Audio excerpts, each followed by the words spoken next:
आज हम पढ़ने वाले हैं कि मानव अधिवास क्या है और किस प्रकार से दूसरे कारकों का प्रभाव मानव अधिवास पर पड़ता है।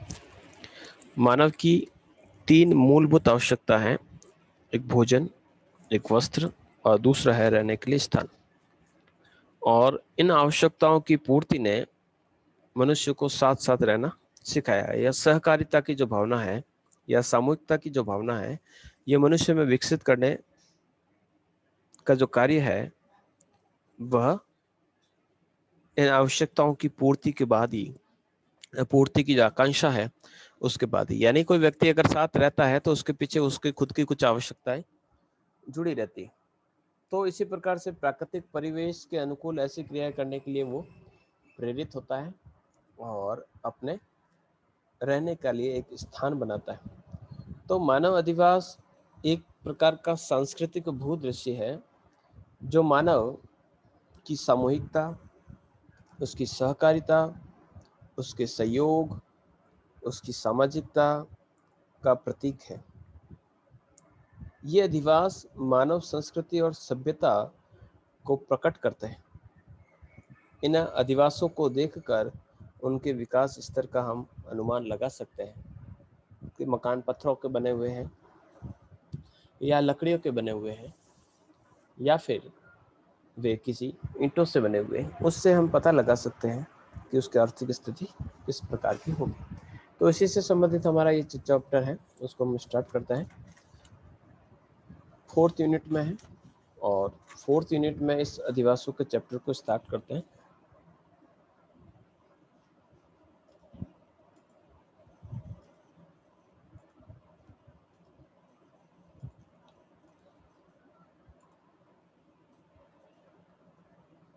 यानी अधिवास क्या है?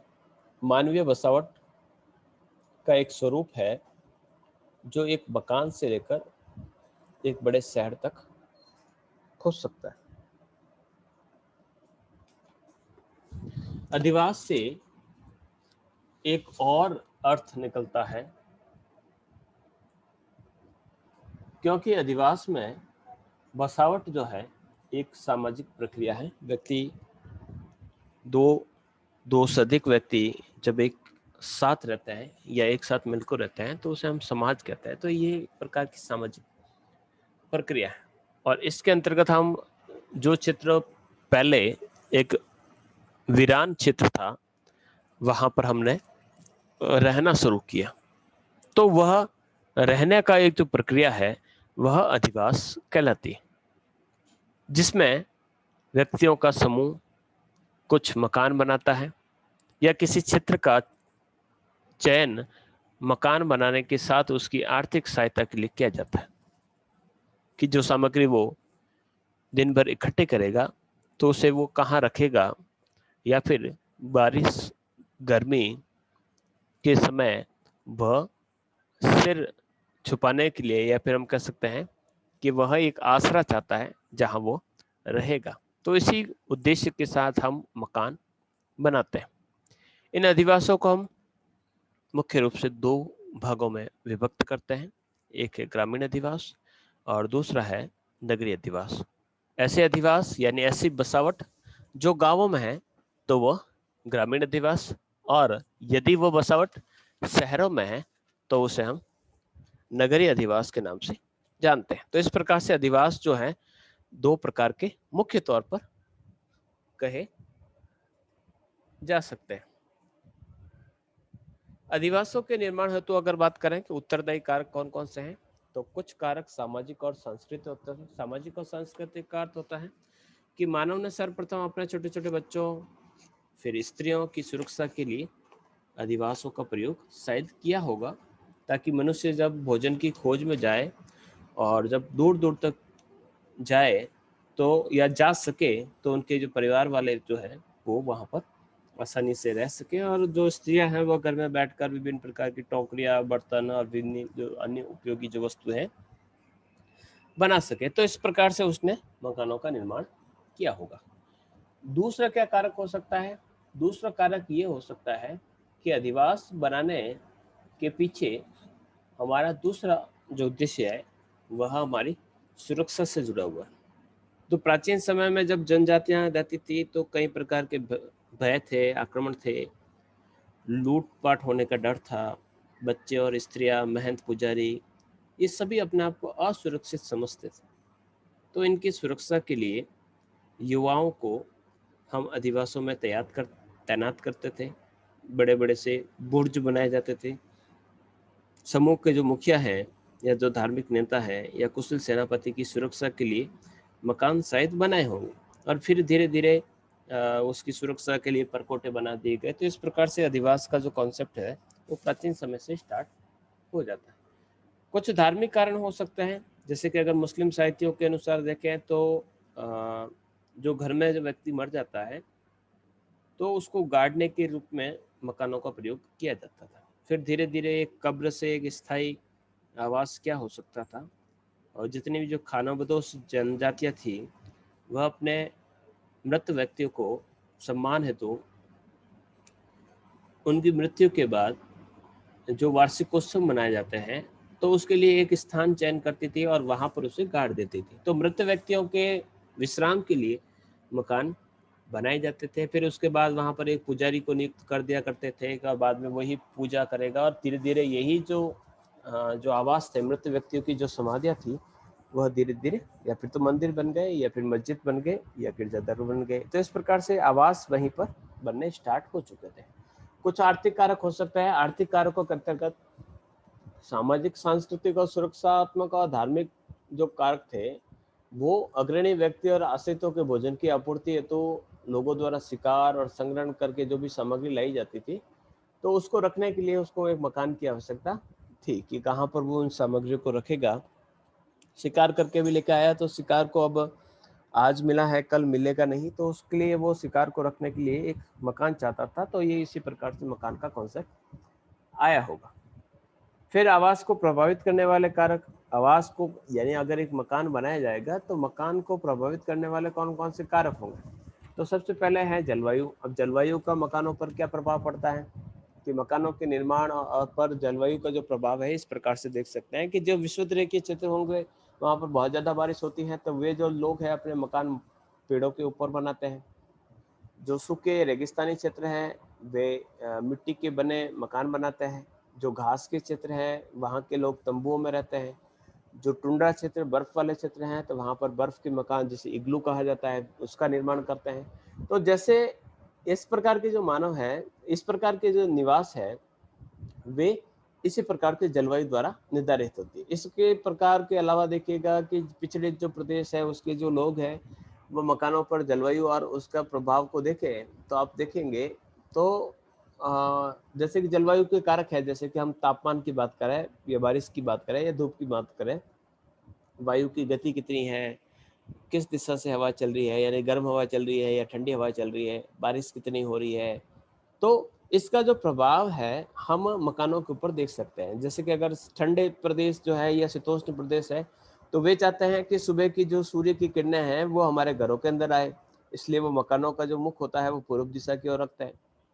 और जो गर्मी के क्षेत्रों में रहने वाले जो लोग होते हैं वे अपने गर्मी से बचने के लिए जो मकानों का जो आगे का हिस्सा आता है वहां पर एक छप्पर लगाते हैं, छप्पर डाल देते हैं ताकि गर्मी कम से कम मकान के ऊपर गिरे।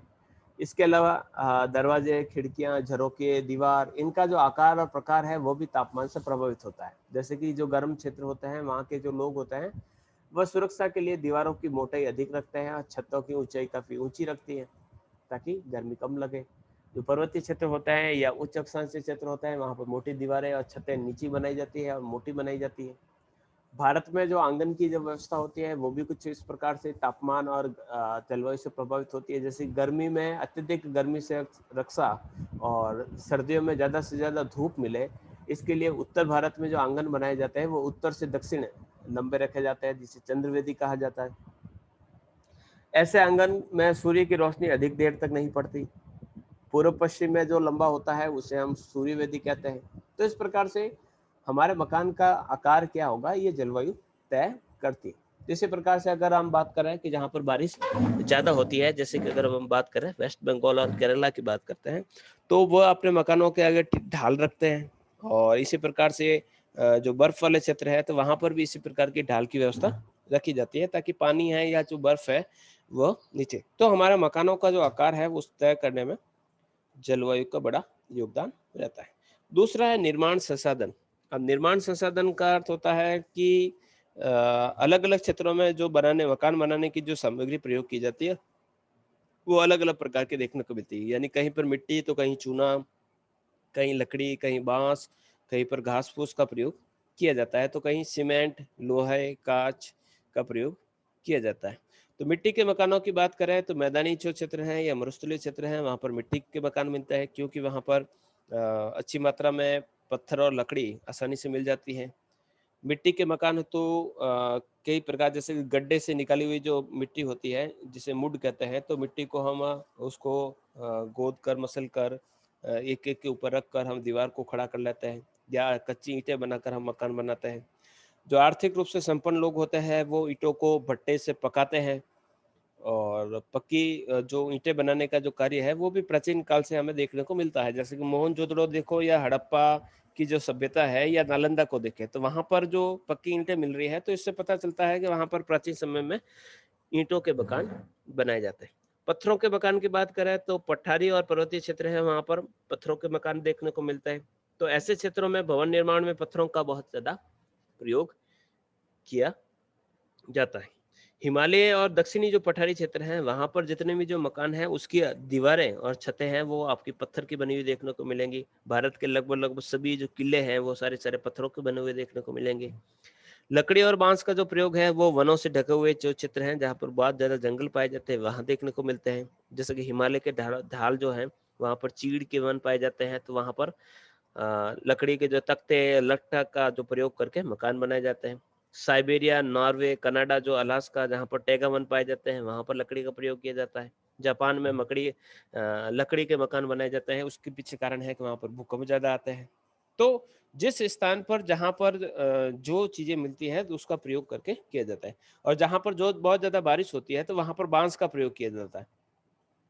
तो गरीबों की झोपड़ियां हैं जो वो बांस पट्टियों की निर्मित रहती होती है, तो जो बांस की जो पट्टियां होती हैं उसको गीली मिट्टी से जोड़कर दीवारें और बांस की पट्टियों द्वारा एक किवाड़, मकान, उसकी छत वगैरह सारी जो है वो सारी सारी बांस की लकड़ी से बनाई जाती है।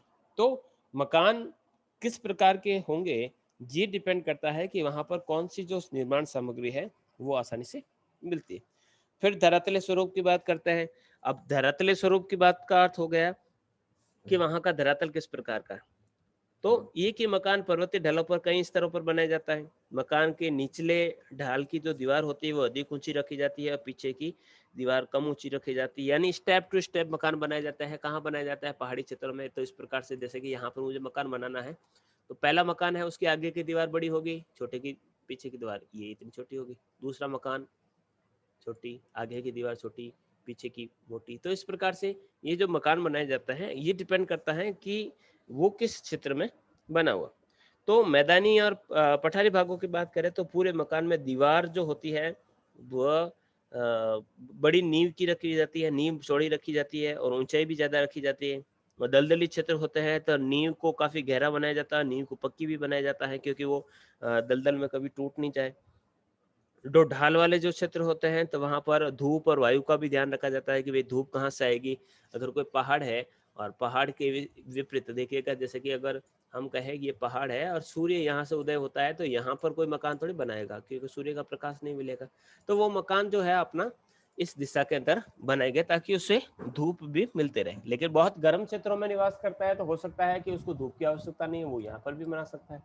तो धरातल का जो स्वरूप होता है वो मकान को प्रभावित करता है। नेक्स्ट है सुरक्षा की भावना। अब मकान हम बनाते हैं सुरक्षा के लिए, हमारी प्राइवेसी एकांतता के लिए हम एक तरफ रहना चाहते हैं, गोपनीयता की भावना रखते हैं। तो सुरक्षा ये सब चीज़ें जो हैं हम देख कर ही मकान बनाते हैं। जैसे कि हमने मसाई को देखा, तो मसाई जो है अपना मकान वो क्राल बनाते हैं। क्राल में क्या होता है कि चारों तरफ इस प्रकार से ढका हुआ, उसका कुछ जो हिस्सा है वो पशुओं के लिए, चारों तरफ इसमें झोपड़ियाँ बना दी जाती है। आने का एक रास्ता और जाने का एक रास्ता, इसी को अलग अलग भागों में बांट दिया। तो जो क्राल बनाया जाता है वो सुरक्षा की दृष्टि से ही बनाया जाता है। इसके अलावा बहुमूल्य जो सामान है उसको रख रखाव करना है तो उससे हमें क्राल या ऐसी सुरक्षात्मक दीवारें वहाँ पर बनाई जाती है। तो सुरक्षा की भावना से हम मकान बनाते हैं। अब मकान की दीवार कितनी होगी, दरवाजे कितने होंगे, ये सब चीजें हम सुरक्षा की दृष्टि से देखते हैं। आगे बढ़ते हैं। आर्थिक दशा। अब आर्थिक दशा, अगर पैसे वाले हैं तो आपके मकान अलग प्रकार के होंगे। ग्रेनाइट लगा होगा आपके घर के अंदर, इटालियन मार्बल हो सकता है, नहीं तो कोटा स्टोन से भी काम चलाया जा सकता है, नहीं तो सीमेंट की भी फर्श देखने को मिल सकते हैं। या फिर अगर छत की बात करें तो छत छप्पर या खपरेल की, जिसे थेपड़े कहते हैं, तो उसकी हो सकती है, लकड़ी की हो सकती है, आरसीसी की भी हो सकती है, और जो पट्टियां होती है उसकी भी हो सकती है ना। आप चाहे तो संगमरमर का भी मकान बना सकते हैं। तो ये डिपेंड करता है कि आपकी आर्थिक स्थिति किस प्रकार की, फिर आपका धर्म किस प्रकार का है। अब धर्म और धार्मिक विचारों को मकान पर क्या प्रभाव पड़ता है। तो चीन और कंबोडिया की बात करें तो वहाँ मकान जो होते हैं वो मंदिर का काम भी करते हैं। अफ्रीका में मकान जो होते हैं वो भी आध्यात्मिक महत्व के होते हैं, जो मानव और उसके पूर्वजों और पृथ्वी के मध्य कड़ी की कार्य करते हैं। हिंदुओं के मकान ज्योतिषी द्वारा हम वास्तुकला का काफी बड़ा ध्यान रखते हैं। बिना पुरोहित और पंडित जी की राय के बिना हम मकान का न तो कार्य शुरू करते हैं, न वहाँ पर हम रहना प्रारंभ करते हैं। और मकान में कमरे किधर होंगे, सोने का कमरा कहाँ होगा, पानी का टाँका कहाँ होगा, पूजा घर, रसोई घर, पढ़ने का कमरा, स्नान घर, आंगन, ये सब चीज़ें हम वास्तुकला से हम निर्धारित करते हैं। तो धर्म का जो प्रभाव है हमारे मकानों के ऊपर या अधिवास में पड़ता है। फिर है सामाजिक सांस्कृतिक परंपराएं। तो जो उच्च विकसित समाज है वहाँ पर मकानों के जो प्रकार है वो प्राकृतिक कारकों द्वारा नियंत्रित न होकर वहाँ पर सामाजिक, आर्थिक और राजनीतिक कारकों द्वारा निर्धारित होते हैं। अब किस प्रकार से, जैसे कि देखें कि जिस समाज में पर्दा प्रथा है तो वहाँ पर जो मकानों के अलग अलग भाग देखने को मिलेंगे। एक पुरुषों के लिए अलग भाग होगा और एक भाग स्त्रियों के लिए होगा। मुख्य मकान में स्त्रियां और जो बैठक वाला जो हिस्सा होगा जिसको ओडी सब कहा जाता है, तो वहां पर पुरुषों का निवास होगा। तो उसे बैठ का या बंगला भी कह सकते हैं, या फिर कहीं पर उसे गोठा भी कहा जाता है। तो मुख्य आवास से दूर थोड़ा सा हटकर एक पुरुषों के आवास देखने को मिलेंगे। तो इस प्रकार के जो है व्यवस्था, ये वहाँ की सामाजिक परंपराओं में देखने को मिलता है। इसके अलावा गांव के जो मुखिया होंगे या गांव के जो जमींदार होंगे, उसका जो मकान होगा वो सबसे बढ़िया जगह पर बना होगा, गांव के बीचों बीच होगा, और सबसे बड़ा मकान होगा, सबसे अच्छा मकान होगा। तो जनजाति व्यवस्था में बात करें तो जो मकान है तो उसके अंदर भी इसी प्रकार से अलग अलग प्रकार की व्यवस्था देखने को मिलती है। तो सामाजिक सांस्कृतिक परंपराएं हैं वो मकान या आवास को प्रभावित करती हैं। आगे बढ़ते हैं। अब बात करते हैं कि अधिवासों के प्रकार। अब अधिवास कितने प्रकार के होते हैं। तो अधिवास जो है वह, अगर आकार के आधार पर बात करें तो आकार के आधार पर राउंड हाउस हो सकते हैं, रेक्टेंगुलर हो सकते हैं, चौकोर या स्क्वायर हो सकते हैं, या गोलाई के लिए नुकीली छतों वाले यानी सर्कुलर हाउस, गोल हाउस हो सकते हैं, और ऊपर की तरफ कॉनिकल रूफ हो सकता है, यानी गोल एकदम इस प्रकार से पूरा का पूरा गोल, और ऊपर की तरफ ये हो सकता है। मकान जो है आपका एकदम चौकोर हो सकता है, ये एकदम आयत बन गया, ये आयताकार इस प्रकार से हो सकता है। आपका मकान गोल हो सकता है। तो ये डिपेंड करता है कि उसकी कैसी आकृति आप रखना चाहें। जैसे कि यहाँ पर देखिएगा, ये चट्टान के बीच में केव हाउस जो है वो देखने को मिलता है। इसी प्रकार से ये गोल हाउस है। ये आपका यूट है, जो किर्गिस्तान में जो किर्गिज जनजाति है वो तंबुओं के रूप में बनाती है। इसके अलावा ये इग्लू मकान है जो आपको बर्फ वाले क्षेत्रों में देखने को मिलेगा। ये हानोई के होम्स है जो इंडोनेशिया के अंतर्गत देखने को मिलते हैं। तो घास फूस का प्रयोग किया गया है। तो इस प्रकार से हम कर सकते हैं कि मकान जो है वो अलग अलग प्रकार के देखने को मिलते हैं। ग्रामीण और नगरीय क्षेत्रों के बीच अगर बड़े अंतर देखें तो वहाँ पर क्रियात्मक विधियों का अंतर देखने को मिलता है। ग्रामीण क्षेत्रों के जो लोग होते हैं वो प्राथमिक क्रियाएं करते हैं, और वहीं पर नगरों के जो व्यक्ति होते हैं वो द्वितीयक या तृतीयक कार्य में लगे रहते हैं। इसके अलावा ग्रामीण क्षेत्रों में जनसंख्या का जो घनत्व होता है वो शहरी क्षेत्रों से काफ़ी कम होता है।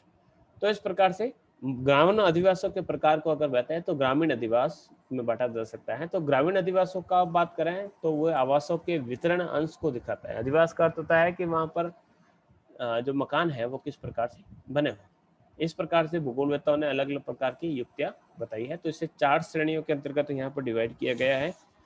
चाहे शहरी हो चाहे ग्रामीण हो, इनको हम इस प्रकार से 4 भागों के अंदर डिवाइड कर सकते हैं। तो सबसे पहले है आपका सघन।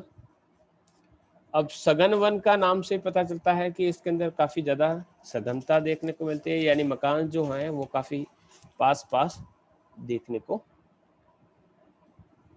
मिलेंगे, और पास पास मकानों के होने के कारण दीवारें जो है एक दूसरे से सटी हुई देखने को मिलेगी। और बस्ती के केंद्र यानी झोपड़ियाँ काफ़ी पास पास होती हैं, काफ़ी छोटी छोटी गलियाँ होती हैं, बस्ती के केंद्रीय भाग से चारों ओर से उसको जोड़ती हैं, और अधिकतर जो सड़कों के किनारे ही मकान बनाए जाते हैं। और इस प्रकार की जो बस्तियाँ दिखाती हैं कि वहाँ का जो सामाजिक जीवन है काफ़ी संगठित है, और वे एक दूसरे से आराम से एक दूसरे से जुड़े हुए हैं, या इस प्रकार की व्यवस्था पाई जाती है। यानी काफ़ी छोटे छोटे या बड़े बड़े दोनों ही रूप में देखने को मिल सकती हैं, और घर जो हैं वो काफ़ी पास पास देखने को मिलते हैं।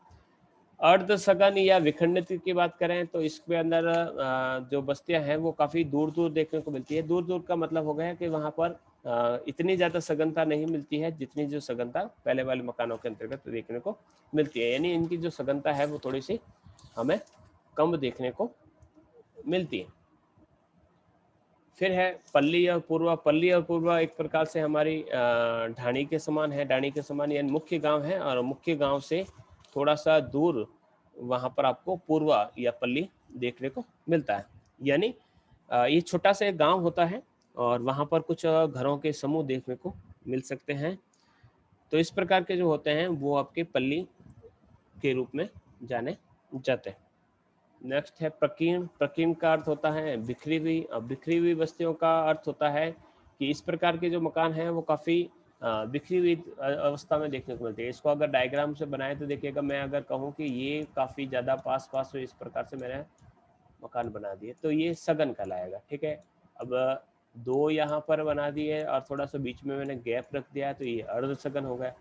पल्ली का अर्थ होगा कि ये जो है मुख्य गांव है और इससे पास में यहाँ पर एक ढाणी है, तो ये भी इससे जुड़ी हुई है। प्रकीर्ण का अर्थ होगा एक मकान यहाँ पर है, एक मकान यहाँ पर है, एक यहाँ पर, एक यहाँ पर है। तो इस प्रकार से जो मकान होता है उसे प्रकीर्ण या परिक्षिप्त मकान के नाम से जाना जाता है।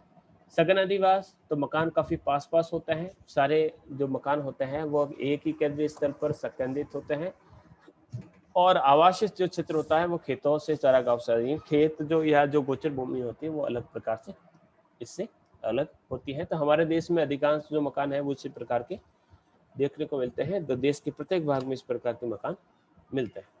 मुख्य रूप से जो हाईली पॉपुलेटेड जो रीजन है, जो नदियों का जो डेल्टाई क्षेत्र है, वहां पर इस प्रकार के मकान देखने को मिलते हैं। दूसरे बात करते हैं इसके उदाहरणों की बात यह है, तो इसके अंदर 30 से लेकर कई 100 मकान हो सकते हैं। राजस्थान में विरल रूप से 500 से 2,500 तक के व्यक्तियों के बसे हुए सघन बस्तियां भी देखने को मिलती है।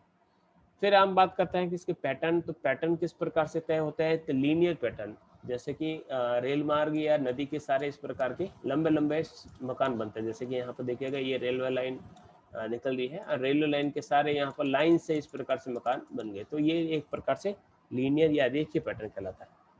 आयताकार।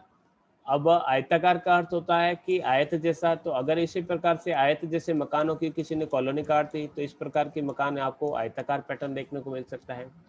तो खेतों के बीचों बीच आपके इस प्रकार के पैटर्न तैयार हो सकते हैं कि बीच बीच में खेत है और खेत के चारों तरफ आपने इस प्रकार से मकान बना दिए। एक दूसरे पर समकोण पर काटती हुई सड़कें देखने को मिलती हैं। वर्गाकार, तो इसी प्रकार से वर्ग के अनुसार अगर पैटर्न है तो वो वर्गाकार कहलाएगा। वृत्ताकार यानी गोल है। अब गोल कहाँ कहाँ पर होगा? तो या फिर हो सकता है कि बीच के अंदर आपको कोई तालाब देखने को मिले, या फिर कोई झील है तो उसके सारा आपको सर्कुलर पैटर्न देखने को मिल सकता है। तो ये आपके यहाँ पर सर्कुलर पैटर्न देखने को मिलता है। इसके अलावा भी कई प्रकार के, जैसे क्रॉस शेप है, स्टार पैटर्न है वो देखने को मिलता है, टी शेप मिल सकता है, डबल पैटर्न देखने को मिल सकता है। तो इस प्रकार के पैटर्न देखने को मिलते हैं। अरिय त्रिज्या, तो किसी तालाब या कुएं या मंदिर मस्जिद के चारों तरफ इस प्रकार का पैटर्न देखने को मिल सकता है। अरिय का अर्थ होता है कि सारी जो सड़कें हैं वो एक ही जगह पर जा रही है। तो मैन नक्की झील की तरफ सारी सारी माउंट आबू में गलियां जाती हैं, तो ये नक्की झील मान लीजिए। तो इस प्रकार का जो पैटर्न है, यानी ये जो रोड है इनके चारों तरफ यहाँ पर मकान बने हुए देखने को मिल सकते हैं। अब बात करते हैं अर्ध सघन। अर्ध सघन का अर्थ होता है पूरी तरफ से संगठित नहीं होता है। इसमें नाभिकीय रूप से एक छोटी सी बस्ती होती है, यानी बीच में एक छोटी सी बस्ती होती है और उसके चारों तरफ छोटी छोटी सी एक ढाणियां भी देखने को मिलती है। तो इससे अधिवास जो है मैदानी और पठारी क्षेत्रों में देखने को मिलते हैं। मणिपुर में नदियों के सारे इस प्रकार के पैटर्न देखने को मिलते हैं। इसके अलावा चौकपट्टी का पैटर्न देखने को मिल सकता है, बड़ी हुई बस्तियां या पंखाकार पैटर्न आपको देखने को मिलता है। यानी ये जो पैटर्न होता है ये तय होता है कि वो शतरंज के बोर्ड के समान है या फिर पंखे के समान है, तो उसके आधार पर उसका पैटर्न तय होता है। पल्ली क्या होती है? तो पल्ली जो है एक प्रकार के ढाणी के रूप में विकसित होती है। तो मुख्य जो अधिवास है यानी मुख्य जो गांव है उसके चारों तरफ या उससे दूर एक आपको बिखरा हुआ क्षेत्र देखने को मिलता है, जिसके बीचों बीच खेत होते हैं और कुछ समाज या कुछ जाति के लोग यहाँ पर देखने को मिलता है। जैसे कि ये मुख्य गांव है और मुख्य गांव से थोड़ा सा दूर यहाँ पर एक आदिवासियों की ढाणी है, यहाँ पर एक चौधरियों की ढाणी है, यहाँ पर एक राजपूत है जो अलग रह रहे हैं और मुख्य गांव में ब्राह्मण रह रहे हैं। तो इस प्रकार की ये जो है ये आपके पल्ली के रूप में रहने देते। ये कारण हो सकता है कि सब अपने परिवार के साथ एक अलग तरफ रहना चाहते। परिक्षिप्त या प्रकीर्ण का अर्थ होता है बिखरी हुई बस्तियां, तो काफी छोटी छोटी होती हैं। घरों का जो समूह काफी छोटा होता है, 2 से 7 मकान देखने को मिलते हैं। काफी बिखरे हुए मकान देखने को मिलते हैं, कोई स्पष्ट प्रतिरूप नहीं बनता है और इस प्रकार के जो मकान होते हैं जहाँ पर जनजाति बहुल क्षेत्र है वहां पर देखने को मिलते हैं। जम्मू कश्मीर, तमिलनाडु, केरला में इस प्रकार के मकान देखने को मिलते हैं। अब भारत में मकानों के प्रकार की बात करें तो यहाँ पर जो आवास और प्रकारों में जो अलग अलग भिन्नता पाई जाती है, तो उसके पीछे भूमि की बनावट और जलवायु के कारक प्रभावी हैं। अधिक वर्षा वाले या जहाँ ज़्यादा बर्फ गिरती है तो वहाँ के जो मकान होते हैं वो ढाल नुमा देखने को मिलती है और जहाँ पर वर्षा कम होती है तो वहाँ पर जो छत बनाई जाती है सपाट बनाई जाती है, जैसे कि हमारे घरों पर आप देख सकते हैं। मकान बनाने की जो वस्तुओं का सवाल है तो उसको हम 2 भागों में बांट कर लेते हैं कि दीवार किससे बनाएंगे और छत किससे बनाएंगे। तो दीवार पत्थरों की होगी या मिट्टी की होगी या लकड़ी की होगी, ये डिपेंड करता है कि आप किस क्षेत्र में रहते हैं।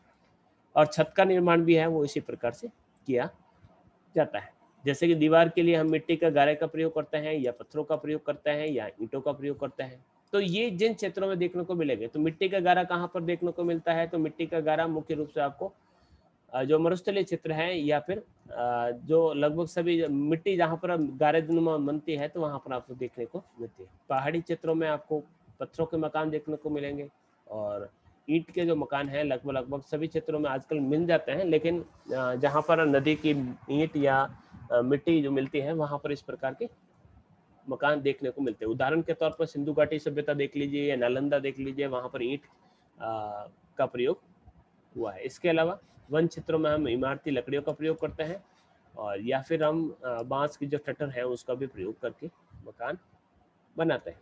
छत की बात करें तो छत जो है खपरेल की हो सकती है या फिर थेपड़े की हो सकती है, चिकनी मिट्टी का प्रयोग कर सकता है, उसमें टीन सेट चढ़ाया जा सकता है, मिट्टी की जो छीड़ें हैं वो चढ़ाई जा सकती है, लकड़ी की हो सकती है या फिर ईंटों की बनाई जा सकती है। तो ये डिपेंड करता है कि आपका मकान किस क्षेत्र में है और आपकी आर्थिक स्थिति किस प्रकार की है, वह तय करता है कि आपका मकान किस प्रकार का हो।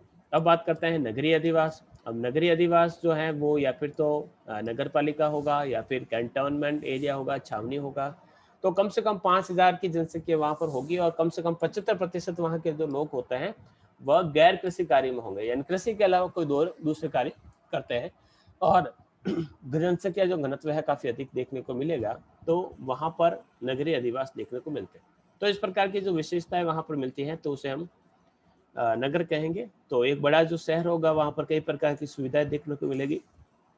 वहाँ एक यूनिवर्सिटी होगी, वहाँ एक सेना का रखने का स्थान होगा, बंदरगाह हो सकता है, हवाई अड्डे हो सकते हैं, वहाँ पर एसडीएम का कार्यालय, कलेक्टर का कार्यालय, ये कुछ सुविधाएं वहाँ पर देखने को मिलती है। अब नगरीय अधिवासों की बात करें तो नगरीय अधिवासों का वर्गीकरण किस प्रकार से कर सकते हैं कि नगर जहाँ पर 1 लाख से ज्यादा जनसंख्या हो तो उसे नगर कहेंगे, 1 से 10 लाख के बीच हो तो शहर कहेंगे, 10 से 50 लाख के बीच हो तो महानगर कहेंगे और 50 लाख से ऊपर होगा तो उसे मेगालोपोलिस या वृहद नगर के नाम से जानेंगे। व्यवसाय के आधार पर ये वर्गीकरण किया जा सकता है। वर्ग 1 से लगाकर वर्ग 6 दिया गया है। 1 लाख से अधिक जनसंख्या है तो उसे वर्ग 1 के अंतर्गत रखा जाता है। तो ये जो वर्गीकरण है ये अशोक मित्रा द्वारा दिया गया था। इसके बाद व्यवसाय के आधार पर बात करें तो प्राथमिक व्यवसाय करने वाले जो हैं, जैसे कि यहाँ पर कृषि होंगे या श्रमिक रहेंगे या पशुपालन, वन, मछली पकड़ना, शिकार करना, बागवानी, उद्यान, खनन, ये सारे के सारे जो कार्य होंगे वो प्राथमिक क्रियाकलाप में होंगे। उद्योग धंधों के अंतर्गत निर्माण है, संसाधन तैयार करना, घरेलू उपयोग की वस्तुएं बनाना, ये सारे के सारे आपके उद्योग है।